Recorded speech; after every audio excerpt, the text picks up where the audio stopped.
So we were planning a play date. It was just a day of planning things that we weren't sure what we were going to do, but we ended up agreeing to go to the park.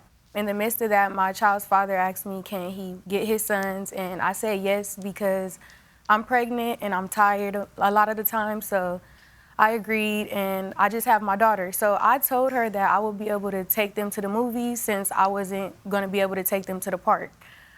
She got upset, and she said, never mind, I don't want to go. It was like, okay, so I'm dropping my kids off at their dad's house, and people are sending me messages of her on social media. I tried to text her. And that's the first that you really realized that this was blowing up? Yes. All right. Ms. Williams, tell us your perspective of what she did to deserve your wrath. So as she stated, yeah, we had a play date. There was really no communication from her end. I was calling her. She wasn't picking up. I was texting her. She wasn't really responding. So she was kind of just leaving me in the dark about everything. After me and my kids was already dressed waiting for like 2 hours, I did end up taking it, a little bit overboard. I got on social media. I said something. I tagged her in the post so she would know that it was towards her. That's when she started to call. She started to text me. All right, so let me stop you right there. I've got 3 kids, right, who are all little. It's really annoying. It's really inconsiderate, really disrespectful to just kind of leave you guys hanging out there. But you got really mad. So we have a bunch of your messages, and if any of these are not yours, you tell me because she provided them. Okay. But I just want to give an example. Don't be knowing how to be a real friend, and that's why you never see me hanging with y'all on my soul. That was about her leaving you there, right? Okay. You said, and yes, I'm talking about you, and you tagged her. Right. So you see these messages. How did you respond? I wanted to talk to her, so because the social media thing, it was too much. So you drove to her house? Yes. Why? Because I felt like we needed to talk. I was calling her and she wasn't answering the phone. I was texting her, she wasn't responding. So when I told her we could talk in person, she said, okay, here I come. She brought her kids outside and I'm pregnant, so of course I wasn't looking to fight her.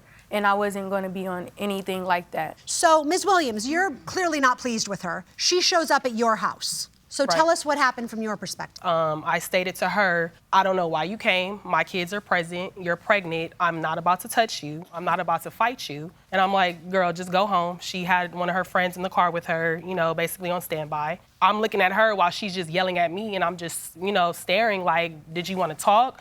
Or did you really come to fight, So then some pepper spray comes out. Correct. All right, what happened?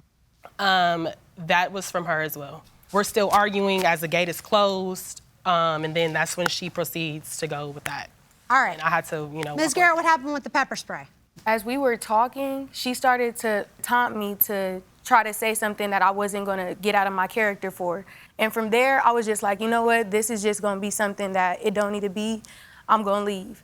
So as I'm leaving, she sprays the pepper spray, and she accidentally ended up spraying her kid. Do you own pepper spray? No. Do you own pepper spray? I do. Yes. Yeah. You admit that you own it, but you're saying she did too, and she had it. So as you walked away, she was trying to pepper spray you, so you got in your car and left. Yes. Okay? And it was later that night that you claimed she showed back up at your home. Yes. Okay, did you show back up at her home that evening? I did. What happened? Well, no, I showed up because as she left, one of her friends messaged me telling me basically like, basically trying to fight for her. The girl, she then proceeded to tell me that she had my address because Ariana gave it to her. All right, and those are the messages we have where one of her friends says, she's pregnant, I'm gonna take care of you for her. Correct. Because I don't want her fighting because she's pregnant. Right. But so then you go back to her home. Right, because at that point I felt like, okay, if you really wanted to fight, then it's like, let's fight. I'm not finna fight your friends.